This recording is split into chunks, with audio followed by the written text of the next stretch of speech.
Assalamualaikum warahmatullahi wabarakatuh. Baik, pada perkuliahan hari ini kita akan membahas tentang bagaimana penulisan dalam karya tulis ilmiah, terutama dengan studi literatur.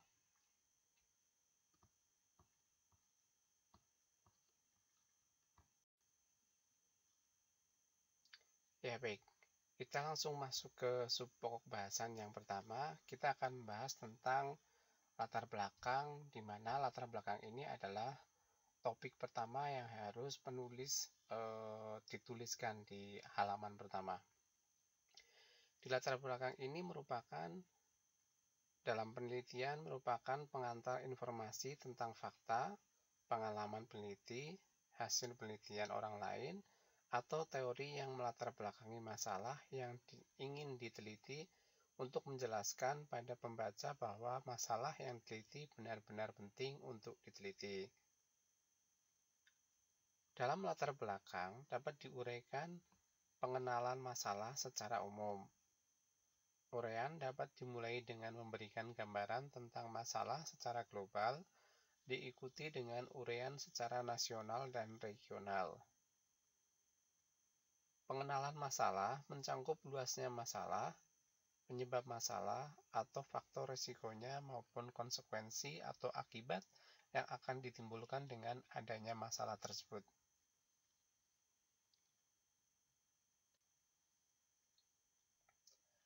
Di latar belakang juga dapat diuraikan terkait dengan landasan teori yang dapat digunakan. Pada umumnya, di latar belakang ada beberapa poin atau sub pokok bahasan yang bisa dituliskan di latar belakang. Yang pertama, terkait dengan pentingnya masalah tersebut, yaitu menunjukkan bahwa masalah itu benar-benar penting untuk diteliti. Yang kedua, terkait dengan skala masalah, di mana skala masalah ini menunjukkan tentang derajat pentingnya masalah penelitian untuk diteliti dan dampak masalah penelitian bagi kehidupan yang dideskripsikan dengan jelas menggunakan bukti-bukti yang otentik. Yang ketiga adalah terkait dengan kronologis masalah. Pada latar belakang masalah ini, jelaskan tentang proses bagaimana terjadinya masalah atau relevansi penelitian terdahulu, serta ditunjang dengan data empiris dari permasalahan penelitian yang akan diteliti. Yang keempat, terkait dengan alternatif solusi masalah yang dapat dilakukan dalam penelitian. Untuk mengungkap kronologis masalah sampai mengerucut pada suatu pokok masalah yang jelas, fenomena yang diungkap dalam skripsi atau karya tulis dan dilengkapi dengan data yang lengkap. Kemudian kita lanjutkan, setelah latar belakang, kita akan menulis tentang rumusan masalah. Menurut Nur Salam, terkait dengan rumusan masalah merupakan suatu kondisi yang memerlukan pemecahan atau alternatif pemecahan. Baik buruknya suatu penelitian dapat ditentukan oleh result problem atau rumusan masalah. Rumusan masalah menurut Nur Salam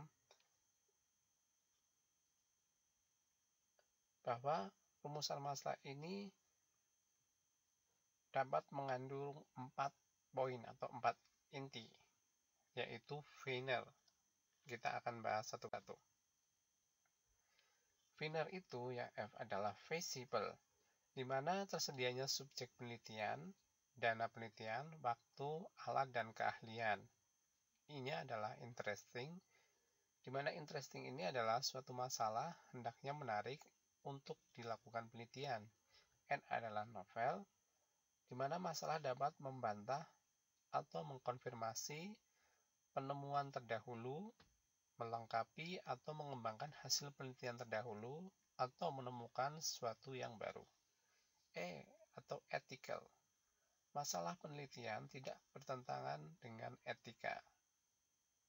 R relevan, masalah penelitian yang relevan atau sesuai dengan perkembangan ilmu pengetahuan dan teknologi untuk saat ini yang bertujuan untuk meningkatkan keilmuan serta untuk kelanjutan dari penelitian.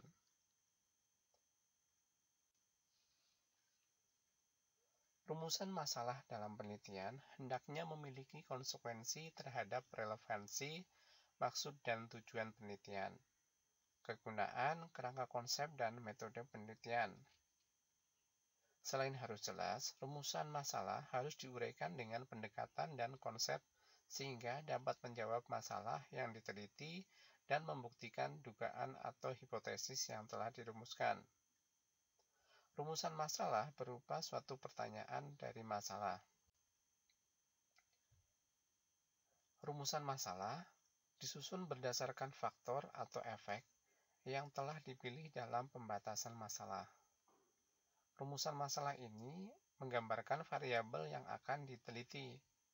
Rumusan masalah ditulis secara konkret dalam bentuk kalimat tanya, research question yang akan dibuktikan dalam penelitian. Ada dua pendekatan dalam merumuskan masalah. Yang pertama yaitu rumusan yang ditulis dengan umum. Contohnya adalah faktor atau konsep atau konstruk. Yang kedua, rumusan masalah yang ditulis secara lebih rinci atau variabel-variabel yang akan diteliti. Kemudian kita lanjutkan terkait dengan tujuan penelitian. Tujuan penelitian merupakan suatu tindak lanjut dari masalah penelitian yang telah dirumuskan. Tujuan mencangkup langkah-langkah dari penelitian yang akan dilakukan. Tujuan hendaknya diuraikan secara singkat dan menggunakan kata-kata yang positif, seperti menjajaki, menguraikan, mengidentifikasi, dan yang lain-lain. Kemudian kita lanjut ke manfaat dari penelitian. Manfaat dari penelitian harus diuraikan secara singkat dan jelas, yang menunjukkan manfaat untuk mengembangkan ilmu pengetahuan, teknologi, seni pemecahan masalah, pengembangan institusi dan profesi, serta kesehatan masyarakat. Manfaat hasil penelitian dikaitkan dengan manfaat untuk diri sendiri, manfaat praktis, dan manfaat teoritis. Manfaat praktis adalah suatu implikasi hasil penelitian bagi kebijakan, perbaikan program, pemecahan masalah, program yang sedang berjalan, dan masa yang mendatang. Sedangkan manfaat teoritis berkaitan dengan sumbangnya terhadap pengembangan dan penyempurnaan ilmu pengetahuan yang telah ada sebagai referensi bagi penelitian selanjutnya. Kemudian kita lanjutkan terkait dengan landasan teori. Landasan teori diuraikan secara sistematik semua teori dan konsep yang digunakan untuk menyusun latar belakang, menentukan masalah, membangun kerangka teori konsep, menentukan metode penelitian, dan memperkaya pembahasan dari hasil penelitian. Pustaka yang dipakai sebagai acuan atau sumber terdiri dari textbook, jurnal penelitian yang paling mutakhir. Kumpulan pustaka yang memadai akan menjelaskan dan membantu peneliti dalam memilih metode yang tepat, melaksanakan penelitian, dan menyusun argumentasi dalam pembahasan. Pengajuan pustaka harus tercantum dalam daftar pustaka.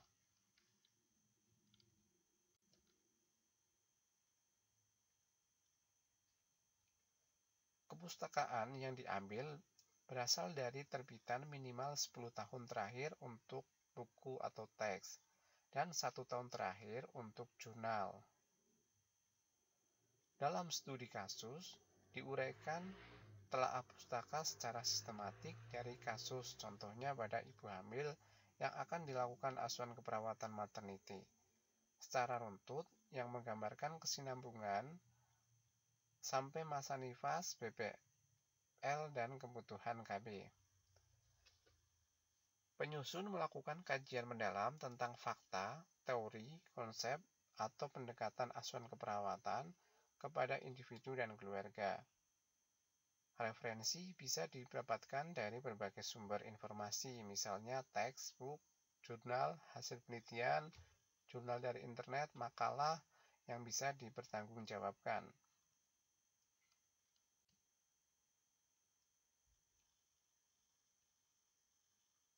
Selanjutnya terkait dengan kerangka teori penelitian. Kerangka teori adalah suatu skema yang menjelaskan tentang ringkasan dari landasan teori atau konsep-konsep yang digunakan dalam penyusunan skripsi. Kerangka teori yang digunakan dalam suatu penelitian disusun dari hasil sintesis tinjauan pustaka. Kerangka teori merupakan kerangka pikir yang dipakai untuk menjawab masalah dan tujuan penelitian. Di samping itu, juga digunakan untuk menyusun hipotesis penelitian. Kerangka teori akan membantu peneliti dalam menghubungkan hasil penemuan dengan teori. Kerangka teori ini digambarkan dalam bentuk skema dengan arah panah yang jelas.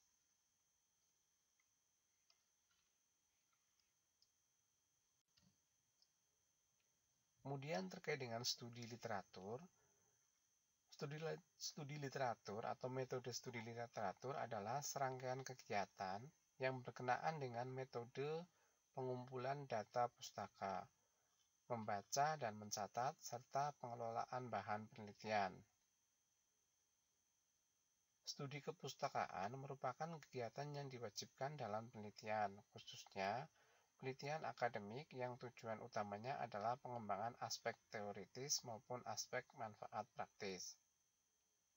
Studi kepustakaan dilakukan oleh setiap peneliti dengan tujuan utama yaitu mencari dasar pijakan atau fondasi untuk memperoleh dan membangun landasan teori, kerangka pikir, dan menentukan dugaan sementara atau disebut juga dengan hipotesis penelitian.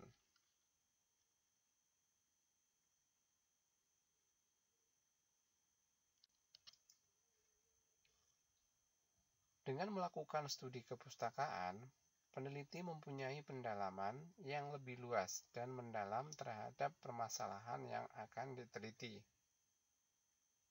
Melakukan studi literatur ini dilakukan oleh peneliti antara setelah mereka menentukan topik penelitian dan ditetapkan rumusan permasalahan, sebelum mereka terjun ke lapangan untuk mengumpulkan data yang diperlukan.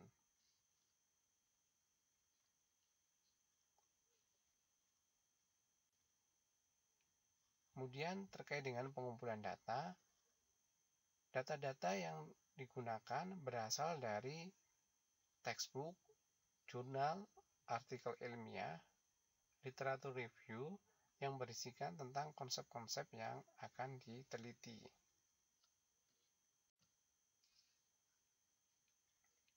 Kemudian analisa data. Analisa data ini mulai dengan materi hasil penelitian yang secara konsekuensi diperhatikan dari yang paling relevan dan yang cukup relevan. Cara lain dapat juga misalnya dengan melihat tahun penelitian diawali dari yang paling mutakhir dan berangsur-angsur mundur ke tahun yang lebih lama. Membaca abstrak dari setiap penelitian lebih dahulu untuk memberikan penilaian apakah permasalahan yang dibahas sesuai dengan yang dihendaki dipecahkan dalam suatu penelitian.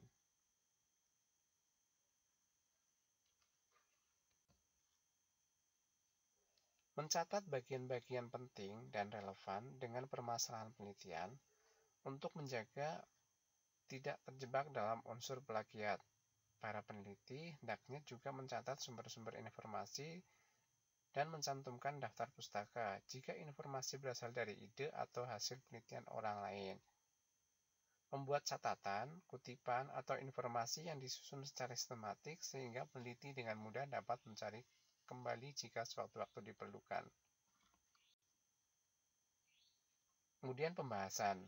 Pada bagian pembahasan, peneliti menuliskan atau mengemukakan semua makna penemuan yang telah dinyatakan dalam hasil dan menghubungkannya dengan rumusan masalah dan hipotesis. Pembahasan dapat dituliskan dengan membandingkan penemuan tersebut dengan penemuan sebelumnya untuk menunjukkan apakah hasil tersebut memperkuat, berlawanan, atau sama sekali tidak sama dengan penemuan sebelumnya atau baru. Pembahasan sekurang-kurangnya mencakup hal-hal sebagai berikut. Yang pertama adalah penalaran hasil penelitian, baik secara teoritis, empiris, maupun non-empiris, sehingga dapat menjawab dengan menjelaskan rumusan masalah yang diajukan. Yang kedua, perpaduan temuan penelitian dengan hasil penelitian sebelumnya dan konsekuensi serta pengembangannya di masa yang akan datang. Pembahasan akan lebih menarik dan relevan jika di dalamnya juga dicantumkan temuan-temuan orang lain yang sudah dulu melakukan penelitian dan mendukung hasil penelitian orang lain yang berbeda sehingga peneliti mampu memberikan penjelasan secara teoritis. Yang ketiga, perumusan teori yang dihasilkan dari penelitian, khususnya untuk disertasi. Pemahaman terhadap keterbatasan penelitian yang dilakukan sehingga dapat memberikan saran bagi peneliti selanjutnya.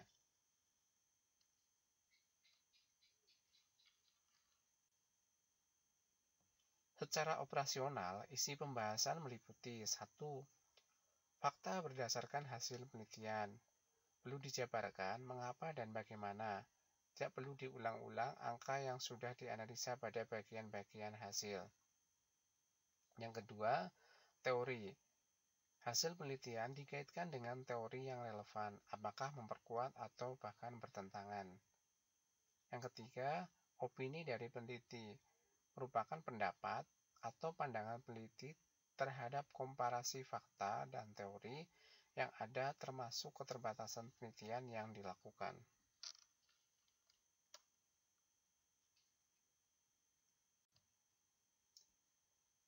Adapun tujuan pembahasan adalah yang pertama, menjawab masalah penelitian dengan merujuk bagaimana tujuan peneliti yang dapat dicapai.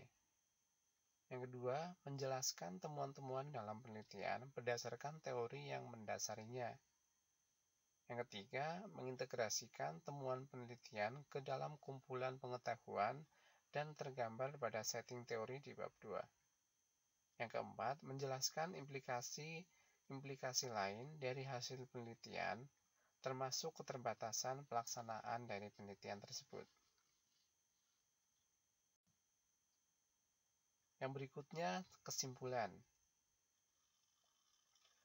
Pada penulisan kesimpulan, disarankan tidak hanya menyatakan ada hubungan atau ada perbedaan atau ada pengaruh, tetapi perlu dijelaskan makna dari hasil uji statistik, namun disimpulkan bukan mengulang dari hasil penelitian. Pada studi kasus, kesimpulan berisi uraian singkat dan jelas, yang merupakan hasil akhir dari asuhan perawatan dan diarahkan secara logis guna menjawab tujuan. Kesimpulan berisikan konklusi yang diuraikan secara singkat dan jelas, umum dari hasil akhir penelitian yang mengacu pada permasalahan dan tujuan umum maupun tujuan khusus. Dalam penyusunan suatu kesimpulan dapat menggunakan nomor atau ditulis sebagai satu kesimpulan uraian.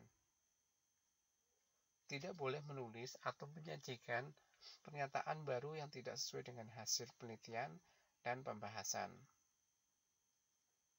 Simpulan merupakan sintesis dari pembahasan yang sekurang-kurangnya terdiri dari 1. Jawaban terhadap perumusan masalah dan tujuan penelitian. 2. Hal baru yang ditemukan dan prospek penemuan. 3. Pemaknaan teoretik dari hal baru yang ditemukan.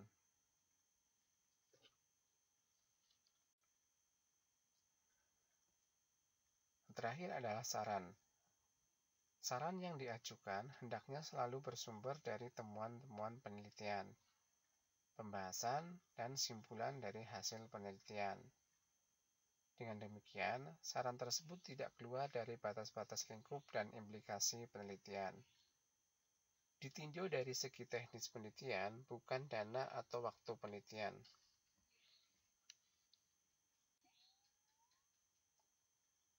Saran yang baik, nampak dan rumusannya bersifat rinci dan operasional. Artinya, jika orang lain hendak melaksanakan saran itu, ia tidak mengalami kesulitan dalam menafsirkan atau mengaplikasikannya.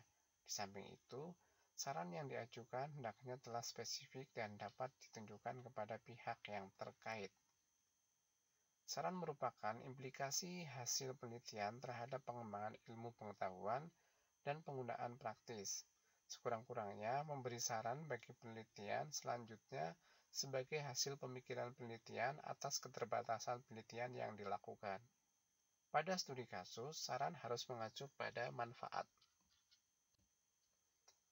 Baik, tadi sudah dijelaskan terkait dengan apa saja yang harus dituliskan dalam pembuatan karya tulis ilmiah dengan studi literatur, mulai dari latar belakang, tujuan, manfaat, sampai dengan hasil, kesimpulan, dan saran. Silahkan nanti mahasiswa mereview kembali terkait dengan konsep-konsep di masing-masing subkelompok bacaan. Mungkin itu yang bisa saya sampaikan. Terima kasih. Wassalamualaikum warahmatullahi wabarakatuh.